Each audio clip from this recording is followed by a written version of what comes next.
Hello, a very good morning to all of you. I hope you all are fine. Welcome to Shaz biology. आज हम पढ़ेंगे viruses के बारे में। जितनी भी डिजीजेस वायरसेस से होती हैं ना, उनके बारे में पढ़ेंगे। हमने अपना बैक्टीरिया वाला पार्ट तो पूरा कंप्लीट कर लिया। एनसीईआरटी में जिस बैक्टीरिया से क्या नाम दिए, मतलब जिस बैक्टीरियल डिजीज़ का नाम दिया गया था, हमने उसे कंप्लीट कर लिया था। अब जो हम कंप्लीट करने जा रहे हैं वो वायरसेस कंप्लीट करने जा रहे हैं। ठीक है, उसके बाद फिर हम अपना प्रोटोजोआ कंप्लीट करेंगे और भी जो बीमारियां हैं उनको देखेंगे। तो फिर उसके बाद थोड़ा सा पार्ट रह जाएगा हमारा चैप्टर का, मगर ये जो पार्ट है जिसमें हमने पूरा बैक्टीरिया वाला पार्ट देखा, फिर अब हम वायरसेस देखने जा रहे हैं, ये बहुत इंपॉर्टेंट है क्योंकि ये पूरी लाइफ आता है। मैंने आपको बताया ये चैप्टर इंपॉर्टेंट है। एनसीईआरटी ने सिर्फ नाम मेंशन करके छोड़ दिया है कि हाँ बीमारी बैक्टीरिया से ये बीमारी है, वायरसेस से ये, मगर हमें उसके बारे में पता होना चाहिए क्योंकि जो बच्चे बायो लेंगे वो क्लास 12 में पढ़ेंगे इसके बारे में डिटेल, तो थोड़ा सा बेसिक नॉलेज होना चाहिए। चलिए तो फिर पढ़ते हैं। आज हम पढ़ेंगे, क्या पढ़ने वाले हैं आज हम पढ़ने वाले हैं डेंगू। ठीक है, स्टॉप डेंगू। डेंगू जो होता है वो किसकी वजह से होता है?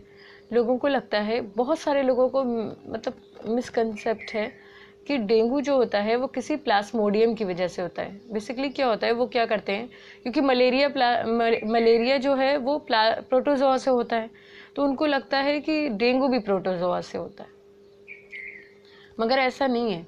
डेंगू जो होता है वो बेसिकली वायरस की वजह से होता है। यानी इसका जो कॉजेटिव एजेंट है वो तो वायरस है, मगर इसका जो वेक्टर है वो आपका क्या है, एक मच्छर है। जिस तरह से मलेरिया भी एक मच्छर से फैलता है, वैसे ही डेंगू फीवर भी मच्छर की वजह से ही फैलता है, मगर अभी इस वक्त उसका जो कॉजेटिव एजेंट है वो दूसरा है, वो उसका प्रोटोजोआ नहीं है, वो उसका वायरस है। यानी मच्छर की बॉडी के अंदर एक वायरस एंटर कर जाता है और वो वायरस क्या करता है, जब मच्छर किसी का ब्लड सक करता है तो वो उसको वहाँ एंटर करा देता है। ठीक है, और एंटर करने के बाद क्या होता है, फिर उसे वो फीवर हो जाता है, यानी डेंगू हो जाता है। चलिए तो आज पढ़ते हैं। तो कौन है जो ये काम करता है, यानी कौन है इसका अपराधी का नाम क्या है? तो गौर से देखिए इस अपराधी को, यही डेंगू फैलाता है। इसका नाम है एडिस एजिप्टी।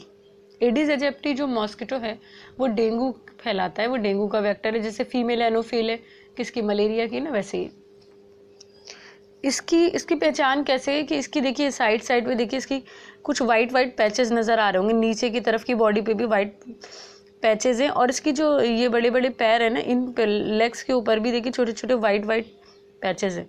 तो इसी से इसकी पहचान होती है। और डेंगू का जो फीवर होता है, वो डेंगू का जो मच्छर होता है ना, वो दिन में काटता है, याद रखिएगा।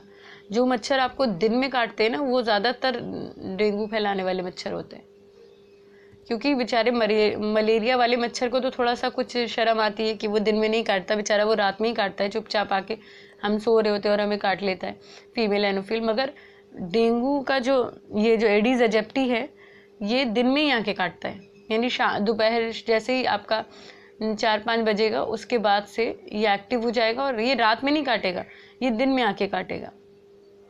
ठीक है, और इसकी वजह से कौन सी बीमारी होगी, इसकी वजह से डेंगू हो जाएगा। और ये एक अकेला नहीं, ये पूरा सेल्समैन है अपने आप में। ये कहता है मेरे पास तो न जाने कितने सारे बीमारी हैं, कौन सी बीमारी चाहिए। एडिस एजिप्टी डेंगू तो कराता ही कराता है, येलो फीवर भी कराता है, जीका वायरस भी होता है, ऐसी बहुत सारी बीमारियां हैं जो ये अकेले कराता है। मलेरिया वाला तो एक ही मलेरिया कराता है, मगर ये तो चिकनगुनिया भी कराता है, येलो फीवर भी कराता है, जीका वायरस भी कराता है, फिर डेंगू तो करा ही रहा है। ठीक है, कहता है मेरे पास बहुत सारी वेराइटीज है, कौन सी वाली बीमारी चाहिए आपको बताइए। ठीक है, तो ये चीज़ तो ये मतलब ये मच्छर ज़्यादा खतरनाक है। क्यों? क्योंकि कई सारी बीमारियों का वेक्टर है, अकेले खाली डेंगू का नहीं है। इसकी वजह से चिकनगुनिया भी हो जाती है, येलो फीवर भी हो जाता है, जीका वायरस भी होता है।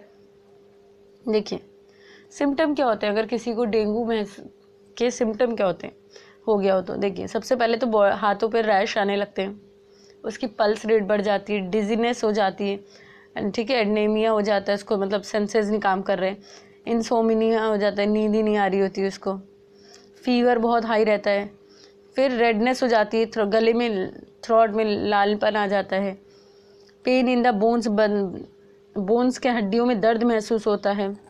ठीक है, वॉमिटिंग होती है, एंथ्रोक्सिया हो जाता है, वॉमिटिंग होती है, रेडनेस होती है आई की, आई रेड हो जाती है, हीट गर्मी लगने लगती है, कहीं पे गर्मी बहुत महसूस होने लगती है। तो ये सारे किसके फीवर हैं, किसके सिम्टम्स हैं? आपके डेंगू के। अब इसकी प्रिवेंशन क्या है? देखिए सिंपल है, जिस किसी को डेंगू होगा तो पहले तो उसे मच्छर से बचाना है, क्योंकि जिस भी नॉर्मल मच्छर ने उसे काटा, अगर कोई मान लीजिए एक मच्छर है, अभी वो क्या है, वो तो नॉर्मल मच्छर है, उसके अंदर कोई डेंगू का वायरस नहीं है, मगर अगर उसने उस आदमी को काटा जिसको ऑलरेडी अभी डेंगू हो रहा है, तो क्या होगा,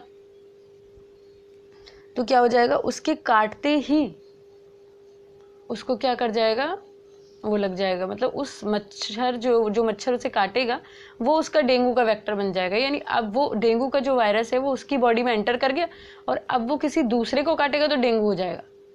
तो सबसे पहला काम तो हमें यही करना है कि डेंगू वाले मच्छर से, मतलब अगर किसी को डेंगू हो गया है तो उस पेशेंट को बचाना है पहले तो मच्छर से, आसपास उसे मॉस्किटो नेट में रखना है, पहले उसकी प्रिवेंशन ज़रूरी है। क्यों? क्योंकि अगर हम उसे नहीं बचाएंगे तो पूरे घर को हो जाएगा।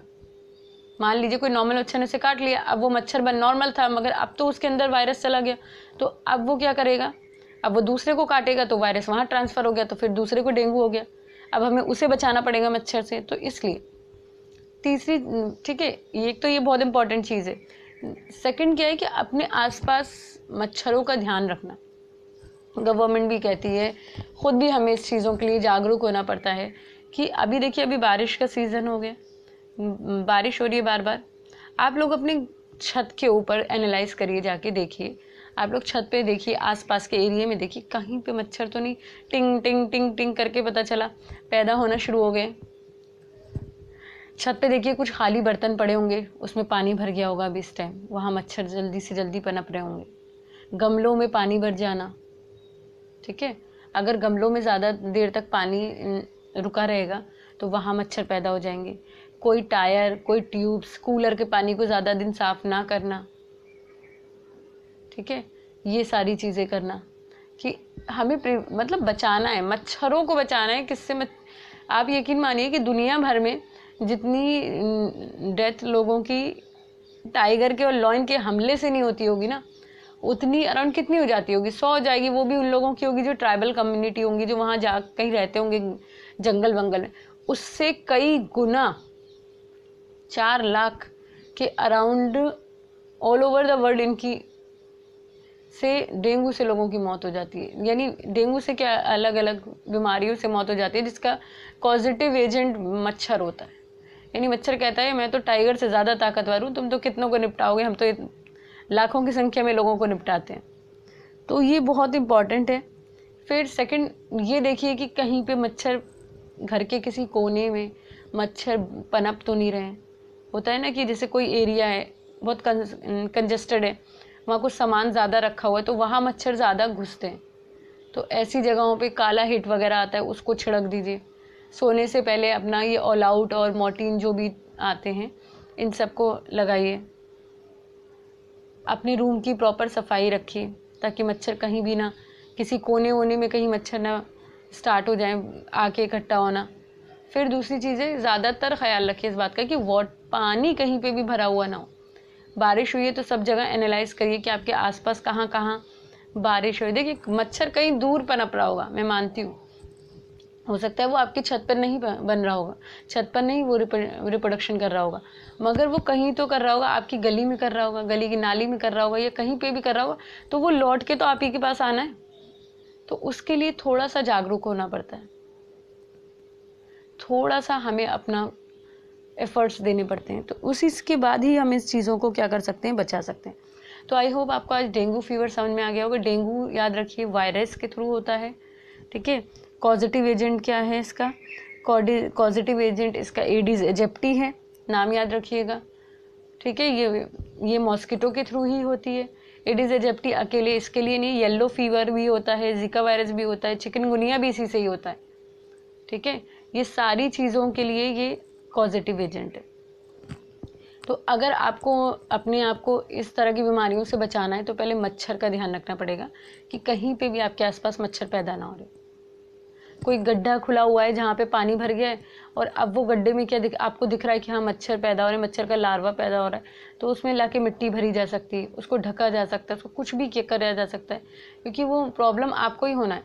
तो आज इस लेक्चर के कंप्लीट होने के बाद सब लोग अपनी अपनी छतों पे जाके चेक करेंगे कि उनकी छतों पे कोई ऐसी जगह तो नहीं है जहाँ पर पानी भरा हुआ है। अभी मतलब रिसेंटली बारिश हुई है, तो अभी आप लोग को चेक करना है कि कहीं ऐसी तो जगह नहीं जहाँ भर गया हो पानी, तो उसको साफ करना है। थोड़ा सा प्रिवेंशन हमें बचा सकता है, कहते हैं ना prevention is better than cure, तो प्रिवेंशन से हम बच सकते हैं। चलिए, तो आई होप आपको ये लेक्चर पसंद आया होगा। कल हम कोई और डिजीज़ पढ़ते हैं वायरस से रिलेटेड, ठीक है। चलिए, अगर आपको लेक्चर पसंद आए तो प्लीज़ मेरे चैनल को सब्सक्राइब, लाइक एंड शेयर करिएगा। Thank you.